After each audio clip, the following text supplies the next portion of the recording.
What's going on, guys? This is Martyrs Brigade 99 coming to you once again with another session of Dark Souls commentary.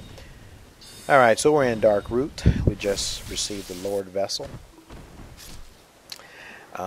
which will allow us to warp from bonfire to bonfire. Well, not bonfire to bonfire. From certain bonfires to other bonfires.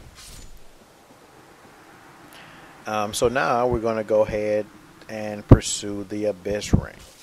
Right, and before we get the Abyss Ring, we have to go ahead and try to defeat Sif the Great Wolf. Now, I'm gonna have some bad news for you guys. Unfortunately, there was a part earlier in the game where I thought I was ready to go down into the abyss, and after I cleared out everything, I realized that I did not have the Abyss Ring at that point. Right.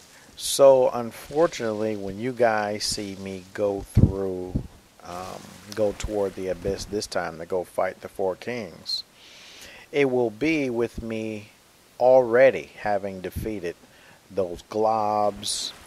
A lot of I cleared that whole area out. All right, so my apologies for that. I should have kind of paid more attention to the details. All right, so. After I defeat the wolf, what you will see is me just go ahead down into New Londo after having released the water and being able to go down into the abyss. My apologies again about that. Alright, now I want you guys to pay attention to something. This guy is going to give us a perfect display of backstab fishing. A perfect display. Now, in addition to the perfect display, actually, okay, it's not yet. In addition to the perfect display, I'm going to show you how to counter this technique. All right? So I want you guys to pay attention. Shortly after I parry him, well, actually, I'm going to attempt to parry. And then he's just going to circle and circle and here we go. Circle, circle. So you guys see that? And what am I doing? I'm just circling too. Until you notice I counter circled him. So I'm going to do this in slow motion. I want you guys to pay attention. You see? I stop my circling and go in the opposite direction. Land the backstab. Now, with regard to the subject of backstab fishing, and I hope I won't have to cover it again, the first thing I'll say about backstab fishing for all you guys that are of the opinion that anyone who backstab is therefore a fisher. Now, before we go into explaining it, let me tell you guys something. Number one, if two people are arguing a subject, right, and each person has a different definition of what they are arguing over, you'll basically get nowhere. Right? You'll get nowhere, guys. And many of my past videos, unfortunately, I deleted many of them. But to the extent that you guys are familiar with the videos that I had before they were deleted, I defined and demonstrated what I consider to be backstab fishing. And I will go ahead and articulate that again. A backstab fisher to me, my definition, is a person who only looks for an opportunity to backstab. They do not incorporate R1 or R2 attacks. They do not parry. All they do is sit there, wait for an opportunity, and they backstab. Now, because you attempt a lock BS, does that make you a fisher? Of course not. Especially if you incorporate in other attacks, or using sorceries, or magics, or pyromancy. Of course not. It's just another technique in your arsenal of techniques. Right? So because you do a lock BS, does that make you a fisher? No, it doesn't. At least according to my definition, it doesn't. Now, what does make you a backstab fisher? when, like, let's say you have a great axe. Now, unfortunately, the great axe has a very slow swing speed. And, you know, once you swing and if you miss, you are basically super open for attacks. A person like that would probably fish for a backstab, right? To try to reduce their likeliness of being left open for an attack. So a backstab fisher, based upon my definition, is the type of person that does nothing but circle. Or in 90% of the time, you know, when you're in a one-on-one bout, the majority of the time they're circling and not doing anything else. All right. So if you guys have a different definition of backstab fishing, you might as well not even try to argue the point with me, right? Because we have two different definitions, and we'll never get anywhere. There'll be no gravity because we're arguing the same point with two perspectives. All right. So that's my definition of backstab fishing. Now, aside from that, as I've stated before in my previous videos, and I plan to create some new ones with similar material, a way to counter a backstab fisher is to do exactly what you saw in that slow motion clip. Once you recognize that they are circling you, you know, once you recognize it, you pull back on your controller and you go in the opposite direction that they are turning. Now, even before you do that, as you guys can see, once I noticed that he was fishing for a backstab with his continuous circle motion, I simply circled in the same direction that he was doing. And if you notice, it was kind of difficult for him to catch it, right? Because as he was circling, I was circling. Another method that you could do, you can just simply walk backwards. Because in most cases, now, the reason why I say in most cases, because in the event that there's some heavy lag due to connections, maybe your server is busy, you know, maybe you have a lot of things going on, maybe your parents upstairs on the internet, you're on the internet, somebody else is doing something else internet related, and you could have some lag going on, right? But aside from all that, in most cases, in order to achieve a backstab, you basically just need to break the shoulder. Now, what do I mean by break the shoulder? What I mean is you just need to get just past the shoulder in order to get a backstab.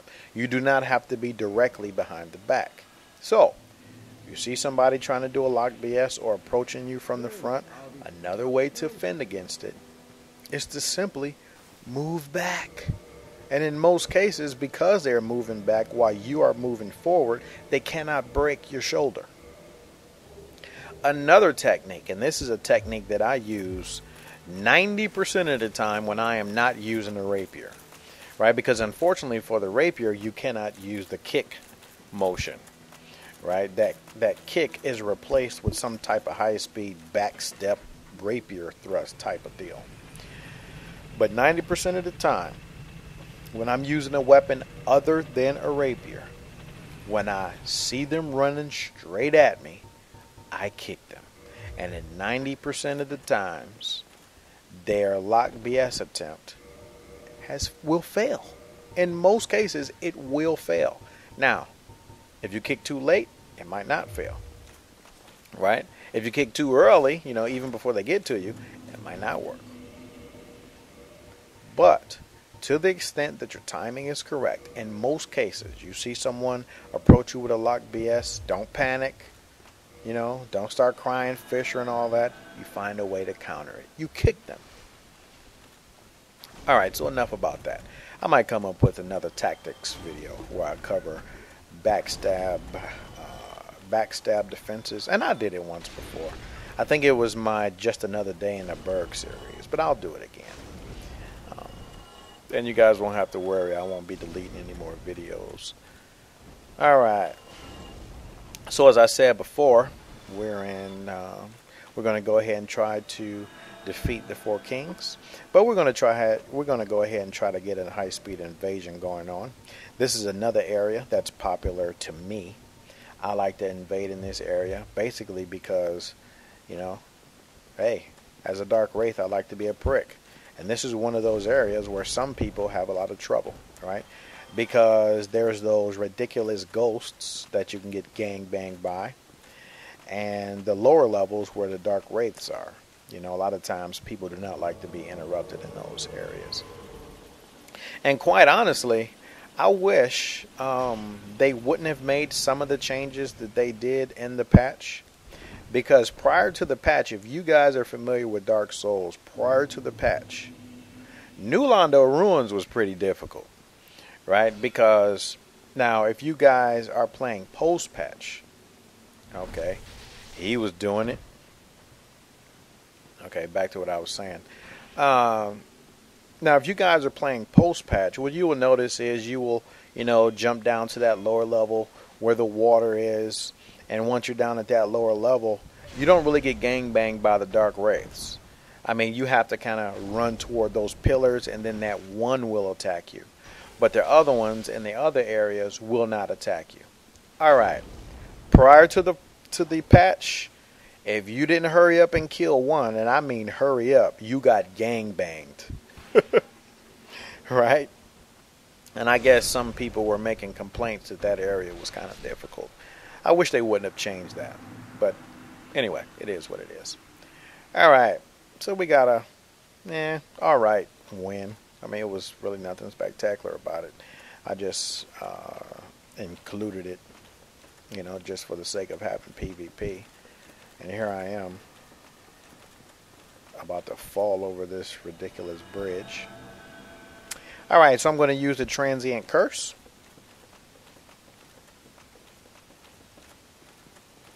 Go ahead, tighten up the ghost. But it's not necessary that I fight him, right? So I'll just go ahead and run past them. Go ahead, descend down into the lower levels. And this is the area where I'm talking about. If you didn't kill this one instantly, you would have like 3 or 4 coming to gangbang you. But, now that we have the patch, it's a lot easier. It's not a big deal at all. All right. So we're going to go ahead and tighten up this Dark Wraith. And actually in this area, I was trying to Grave Lord, just to try to test and see how many invasions I would get. And actually it took forever. I mean, out of like an hour of sitting here, with the high-speed Grave Lord smoke around me, I only got like 2 invasions. And the 2 invasions that I did receive were of Dark Wraiths, They weren't of guys trying to, the blue people who come to invade the Grave Lords. So I don't know. I might not be doing that Grave Lord covenant until I get to the kiln. We'll decide on that a little later. All right. So we have an invader. All right, he doesn't have that much endurance. He's got a dagger, so I assume he's going to be trying to hit me off with the hornet. That was a beautiful parry. At my expense, but nonetheless, it was a good one. Alright, so we're back at it. I hate when that happens. I mean, I love it when other people do it. Well, actually, let me take that back. I love it when I do it to other people, but I hate when it happens to me. Right? But it is what it is. Because I died that way, you're not going to hear me go on the forums and say how much, riposts are overpowered and how much I hate the hornet ring. It is what it is, dude. So what? He had a dagger. He hit me with the hornet. It is what it is. Alright. So let's try this again.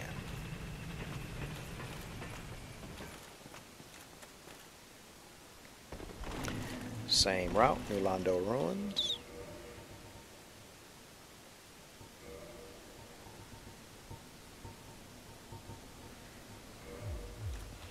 And there's no need for me to use the hornet, right? I used to use the hornet a lot. I really don't use it that much unless I'm in Darkroot or in the kiln, because those are the camping areas, right? And, in all fairness to you forest dudes, I won't necessarily say that you're camping, because if you're caught in a 2v1 situation, you're not camping. I mean, you're being summoned. That's not your fault, right? You're not sitting there with the intent to just wait there until some guys come, and that's different than camping. I mean, you can't help that you were summoned, so it is what it is. Now, speaking of Darkroot, I had this guy the other day. Boy, I swear to God, he gave me rage. So I'm in Darkroot, and I get invaded by a guy. Now, we're 1-on-1, right? And later on, I find out that the guy's familiar with my videos. I forget his name. And even if I did, I wouldn't put it out because I'm kind of making a criticism. Now, when it was he and I, he didn't really fight me, right? We had about, I don't know, 30, 45 seconds, which is long enough, right, to at least make an attempt. I'm not saying that the fight should have been over, but to at least make an attempt, in which he did, right? But I'm cool. So a second invader comes, and he backs off, right? So I'm thinking to myself, okay, this guy probably know who I am, and he wants to have a one-on-one shot. Okay, that's cool, because I've had that happen to me before. So once I see that he, now when I say back off, I'm not saying he ran off into the woods. No, he just backs off, and he's just standing there, right? So I have reason to believe that, maybe he wants a piece of the brigade, right? So once I see that he's backing off, I go try to tighten up the other guy. And just when I'm occupied with the other invader, who comes in like a snake in the grass with a backstab? The first guy. Needless to say, I lost that particular battle. And so he sends me a message to basically let me know that he's familiar with who I am. And I'm like, look, dude, I mean, why didn't you just fight me when you had the chance? I mean, why didn't you just fight me one-on-one? His argument to me was, well, you're in Darkroot, get used to it, or something like that. Now, here's my thing, guys. Oh, notice that. That's the high-speed counter parry technique. All right, go ahead and watch that again. Those guys are the most dangerous, right? And the thing about this particular person, well, see, not only is he a counter parrier, but he's especially dangerous. Not because his moves are all that smooth, but because he has the Hornet Ring. And at the level that I am, I do not have that much vitality. Right, so those type of guys, you just have to do whatever you have to do. Okay, so anyway, back to what I was saying. My issue with it is not the fact that I get 2v1'd. That's not the case. What I do not like is when you invade, you engage your target, right? Now, if you just so happen to be engaging your target and another invader comes, then it is what it is. But what I do not like is when you see that you're 1-on-1, you kind of sit back in the shadows until you have an opportunity for 2v1. That's what I don't like, right? Because I do understand that you forest dudes probably get frustrated whenever you see some campers, right? You see a host and at least one other person. I can understand how frustrating that can be. But my thing is, when you see that a host is by himself, why not just take the one-on-one fight? I mean, why not, right? You're a force protector. But for you to kind of just, recognize that you're in a one-on-one match, but you just refuse to do anything until you get help, that's what I don't like, right? Okay, so enough ranting about the forest. So if you guys notice, I got my get backs from that one invader that tightened me up the first time. So I'm pretty happy about that. And as I said before, that guy was especially dangerous for two reasons. He recognized that I was a parry player, probably from earlier. And because of that, he knew that he should use the counter parry technique, which is swing once, and then you basically circle and try to backstab. Swing once, circle and try to backstab. That's a very dangerous move for guys like me, right, who like to do a lot of parry and ripostes. And because of that, in addition to the fact that this guy is using a hornet ring, I have to especially be careful. And this is why I say, for you guys that complain about hornet rings or backstab fishing, this is another reason why I don't complain. Each battle has a certain set of conditions, right? In other words, if I'm fighting a guy who is a counter parrier and who wears a hornet ring, I mean, for me to have this standard about, oh, I mean, I don't backstab, I don't do any of that, I'm too honorable for all those moves, guess what? That's a quick recipe for defeat. Because the bottom line is, you have to play relative to your opponent. All right, you guys will notice I'm trying to Grave Lord, but it kind of took forever, right? So since this video is already in the 20-minute range, I'm just going to go ahead and fast forward to the boss fight. Because there was really nothing going on. I pretty much sat there for about 30 minutes with really no action. All right. So enough about those things.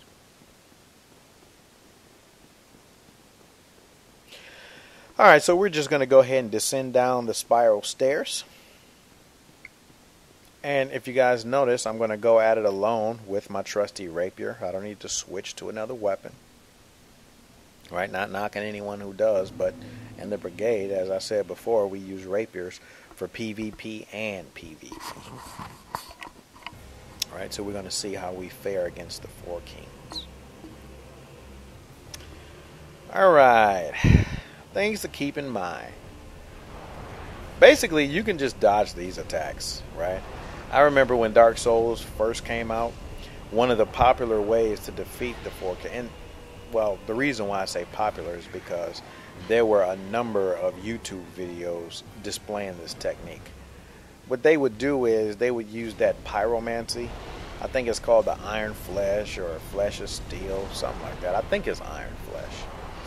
And they would just basically sit there and just tank all the hits and, you know, I mean, just swipe the bananas out of the Four Kings.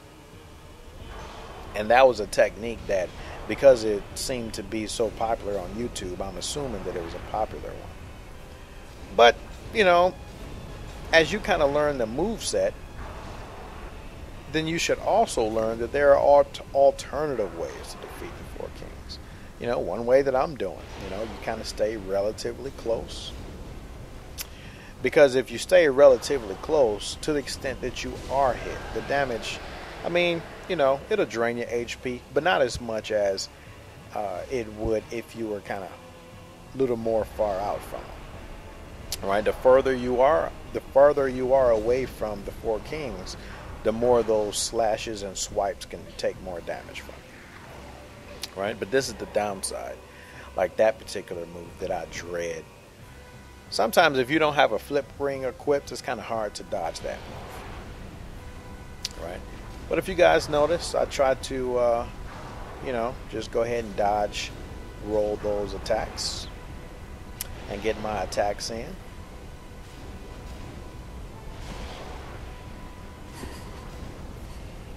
All right, yada yada. As you guys can see, we're almost done.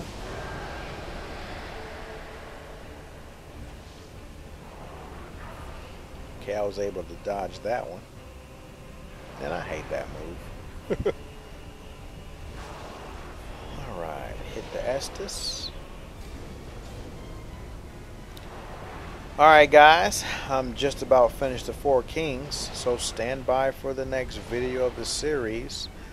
Martyr's Brigade is